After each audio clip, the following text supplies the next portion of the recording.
कांग्रेस पर प्रहार हो, विपक्ष पर प्रहार हो, केंद्र के काम हो, केंद्र की नीतियां हो, या फिर संस्कृति का ब्रिज पुल हो नॉर्थ और साउथ के बीच में, ये सब कुछ एक बड़ी रणनीति का हिस्सा है। पर क्या ये रणनीति कामयाब है? आज के the big picture with RKM में हम इसी विषय को टटोलने की कोशिश करेंगे। हमारा खास सेगमेंट है the big picture with RKM, जिसमें 24 के रण में मौजूदा स्थिति पर हम बातचीत करते हैं, आज के बड़े विषय के ऊपर विश्लेषण करते हैं। हमारे साथ जुड़ रहे हैं IVS 24 के editor in chief Ravikant Mittal ji. Ravikant Mittal ji से हम सीधे जुड़कर बातचीत करेंगे।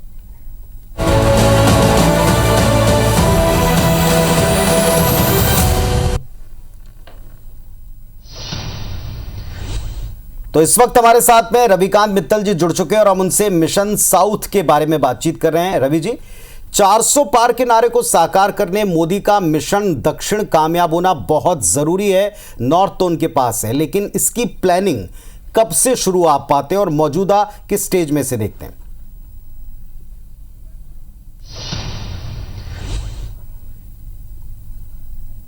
पुनीत, देखिए, ये बात बिल्कुल सही है। जब मोदी ने इस बात का नारा दिया कि अब की बार 400 पार, तो जितने भी राजनीतिक विश्लेषक थे या जो कमेंटेटर्स थे या नेतागण थे, उनको लगा कि भाई 400 आ कहां से जाएंगे, क्योंकि भारतीय जनता पार्टी को नॉर्थ जो हिंदी बेल्ट है वहां की पार्टी मानी जाती है। साउथ में अगर मैं आपको बताऊं तो पिछली बार अगर कर्नाटक में इनका प्रभाव रहा है, तेलंगाना में कुछ सीटें जीती थी, लेकिन जो 3 बड़े राज्य हैं तमिलनाडु, आंध्रा और केरल, इन तीनों मिला के 84 सीटें होती हैं और पिछली बार इनको मिले थे पूरे 0।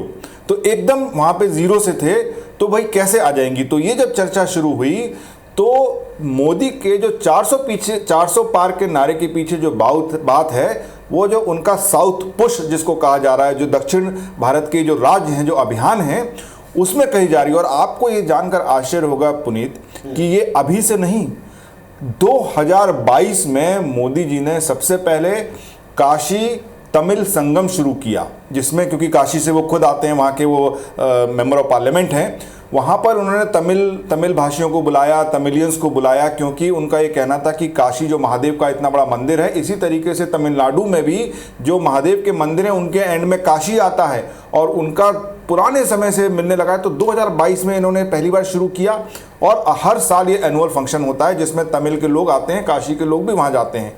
उसके बाद अगर आप याद करो, जब नई पार्लियामेंट की बिल्डिंग बन रही थी तो वहाँ पर उन्होंने सेंगोल की स्थापना की। सेंगोल कहाँ से रिलेटेड है? तमिलनाडु से।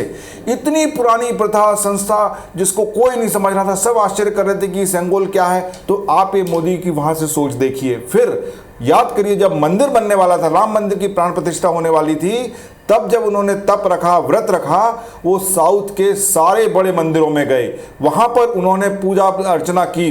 तो ये आप अगर देखते आए कि ये अभी से दिमाग में नहीं है, उनको पता है, बीजेपी को पता है, मोदी को पता है कि नॉर्थ से उनको जितनी सीटें आनी चाहिए थी वो आ चुकी हैं, सब जगह मैक्सिमम है। यहां पे कमी हो सकती है, ज्यादा नहीं हो सकती, लेकिन जहां से अगर वो गैप भर सकते हैं वो साउथ है। अब आप देखिए कि किस तरीके से, मैंने आपको बताई 3 घटनाएं, कब से 22 से सोच रहे हैं, और अभी भी अगर आप देखो सारी रैलीज, सारी जो चुनावी सभाएं हैं वो साउथ के राज्यों में ज्यादा कर रहे हैं। कल चेन्नई में उन्होंने रोड शो किया, आज उनकी 3 रैलियां साउथ में है, चेन्नई में है, केरल में है, आंध्रा में है। तो इस तरीके से वो लगातार उनका पुश है वहां पर। और किस तरीके के मुद्दे वहां पर ला रहे हैं? सबसे बड़ा परिवारवाद। अगर आप साउथ में देखें, तमिलनाडु देख लें, आप आंध्रा देख लें, वहां पर परिवारों का कब्जा है राजनीति पर। तो परिवारवाद की वो बात कर रहे हैं, भ्रष्टाचार की बात कर रहे हैं, राम मंदिर की बात कर रहे हैं, सनातन धर्म की बात कर रहे हैं, जिस तरह से पहले वो गए, और राष्ट्रवाद की बात कर रहे हैं। बात साथ में मोदी अपनी गारंटी दे रहे हैं। तो इस तरीके से वो वहां के लोगों को लुभा रहे हैं। और एक चीज और, कि किस तरीके के नेता इस तरफ वो लेके आए। अगर आप तमिलनाडु देखिए, जो उन्होंने अध्यक्ष बनाए अन्नामलाई, कितने पहले आईपीएस थे वो, अब राजनीति में है, कितने मुखर, कितने प्रखर नेता हैं। मैं उनके भाषण सुनता हूं, उनके मैं इंटरव्यू मैंने देखे, तो एक इतना तेज नेता वहां पे मिला है। वो खुद भी कोयम्बटूर से चुनाव लड़ रहे हैं, जहां आज मोदी की सभा है। तो इस तरीके से आप केरल में देखिए, ए.के. एंटनी के बेटे को टिकट दिया, जो ए.के. एंटनी कांग्रेस के इतने बड़े नेता माने जाते थे। इस तरीके राजीव चंद्रशेखर जो उनकी मंत्री थे, आईटी के मंत्री, बहुत अच्छे मंत्री माने जाते हैं, बड़े बिजनेसमैन हैं, उनको उन्होंने शशि थरूर के खिलाफ खड़ा कर दिया। उसके अलावा आंध्रा में देखिए, अभी अभी वो माधवी लता जो ओवैसी के खिलाफ चुनाव लड़ रही हैं, कितना उनका नाम हो रहा है। तो इस तरीके से ढूंढ ढूंढ के उन्होंने जो अपने कैंडिडेट खड़े किए हैं, तो लगता है कि किस तरीके से उनका फोकस है। उनको लगता है कि जो ये जीरो है, इसके इस तरफ वो कितने नंबर बढ़ा सकें, उसका उनके ऊपर फोकस है। बिल्कुल रवि जी, आपने अन्नामलाई का जिक्र किया। तमिलनाडु के बीजेपी के प्रदेश अध्यक्ष हैं, फायरब्रांड नेता हैं, और मोदी के 400 पार के नारे को आगे बढ़ाने के लिए दक्षिण का द्वार खोलना भारतीय जनता पार्टी के लिए बड़ा जरूरी है। हर स्टेट के लिए दक्षिण की अलग अलग स्ट्रेटेजी भारतीय जनता पार्टी बना रही है। रवि जी, केरल हमेशा से भारतीय जनता पार्टी के लिए चुनौती रहा है, लेकिन फिलहाल फिल्म जो केरला स्टोरी को लेकर ऐसा क्या हो रहा है कि केरल में बीजेपी और एनडीए खुश हैं और विरोधी खेमा निराश है, परेशान है?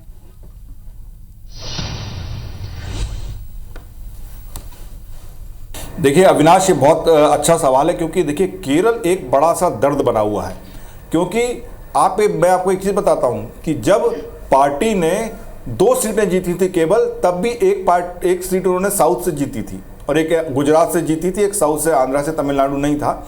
लेकिन उसके बाद केरल में उनका कभी खाता नहीं खुला, कभी आज तक खाता नहीं खुला, जबकि कहते हैं कि वहाँ पे आरएसएस बहुत स्ट्रांग है। लेकिन इस बार एक अलग हवा वहाँ पे चल रही है। जो वहाँ का सबसे बड़ा कैथोलिक चर्च है, जिसका नाम सायरो मालाबार चर्च है, जिसके कि 46 लाख समर्थक हैं, उनके करीब केरल में ही 500 से ज़्यादा चर्च हैं। वहाँ पर उस चर्च ने इस बात का निर्णय लिया है कि वो द केरल स्टोरी अगले 2 हफ्तों में हर जगह संडे के दिन, जो उनका मास होता है, उसके बाद बच्चों को दिखाएंगे।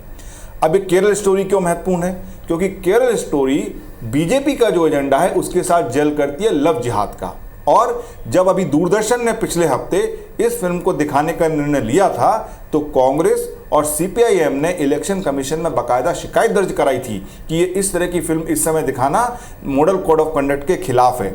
अब बताइए, जो चर्च हमेशा से कांग्रेस के साथ रहा हो, वो इस फिल्म को वहां पर दिखा रहा हो, और उसके इतने बड़े सदस्यों, लगभग 8 सीटों पर, 20 सीटें हैं केरल में, 8 सीटों पर इस चर्च का सीधा सीधा असर है। तो ये अगर करता है और बीजेपी उस चीज़ को पूरा समर्थन कर रही है, तो कोई बड़ी उलटफेर हो, ये कुछ कह नहीं सकते, क्योंकि राजनीति में कोई भी पक्की तरीके से प्रेडिक्ट करना बहुत मुश्किल है। लेकिन हम इतना जरूर कह सकते हैं अविनाश और पुनीत कि पूरी तरीके से बीजेपी और खासकर प्रधानमंत्री नरेंद्र मोदी जी साउथ में पूरी तरीके से अपना फोकस किए हुए हैं, ध्यान लगाए हुए हैं, और उनका ये मानना है, जो बार बार कह रहे हैं, कि इस बार साउथ से चमत्कार हो सकता है। अब चमत्कार हुआ तो नहीं पता, लेकिन ये बात सच है पुनीत कि सीटें उनकी वहां पर जरूर बढ़ने वाली हैं। चलिए, अब ये सीटें बढ़ती हैं तो कितनी बढ़ती, क्योंकि जैसा रवि जी कह रहे हैं कि वहाँ जीरो के इस पार लाने के लिए पूरी मेहनत कवायद है, और 22 से लेकर अब तक हाल में राम जी की मूर्ति भी दक्षिण के कलाकार का डिज़ाइन करना है। ऐसे कई सारे पॉइंट्स हैं। बिल्कुल ठीक रवि जी ने बताया कि ये स्ट्रेटेजी लंबी है, लेकिन ये लंबी स्ट्रेटेजी कितना बढ़िया फल देती है, देखने की बारी। शुक्रिया रवि जी आपका हमारे साथ जुड़ने के लिए और आज की द बिग पिक्चर को क्लियर करने के लिए।